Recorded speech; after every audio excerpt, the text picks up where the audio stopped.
નમસ્કાર મિત્રો, વિડીયોમાં તમારું સ્વાગત છે। જી હા મિત્રો, અત્યારે હાલ મોટા અને મહત્વના સમાચાર સામે આવી રહ્યા છે। તો મિત્રો, સમાચારમાં વાત કરીએ તો રાજકોટ શહેરમાં રહેતા અને ઈંટોના ભઠ્ઠા ચલાવતા યુવાન સાથે સાયબર ફ્રોડની ઘટના બની છે, જેમાં સાયબર ગાંઠિયા દ્વારા વોટ્સએપ પર આરટીઓ ચલણ લખેલી ફાઇલ મોકલી છે, જેને ઓપન કરતા સાથે જ મોબાઈલ હેંગ થઈ ગયો હતો અને અલગ અલગ 4 ટ્રાન્ઝેક્શન મારફતે કુલ 2 લાખ રૂપિયાનું સાયબર ફ્રોડ થતા યુવાને 1930 સાયબર હેલ્પલાઇનનો સંપર્ક કરી ફરિયાદ નોંધાવી હતી।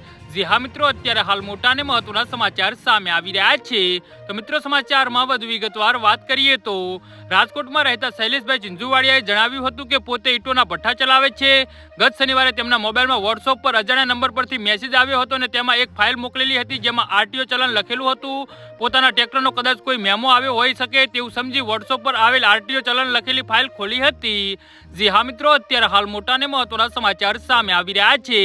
ફાઇલ ખોલતાની સાથે જ મોબાઈલ હેંગ થઈ ગયો હતો અને ત્યારબાદ અલગ અલગ 4 ટ્રાન્ઝેક્શન થકી બેંક એકાઉન્ટમાંથી કુલ 2 લાખ રૂપિયા ઉપડી ગયા હતા। જે બાદ આજે તેઓ સાયબર ક્રાઇમ પોલીસ સ્ટેશને પહોંચ્યા હતા અને સાયબર ફ્રોડ અંગે ફરિયાદ નોંધાવી હતી। હાલ પોલીસે ફ્રોડ અંગે ટેકનિકલ પુરાવો મેળવી સાયબર ફ્રોડ અંગે તપાસ હાથ ધરી છે।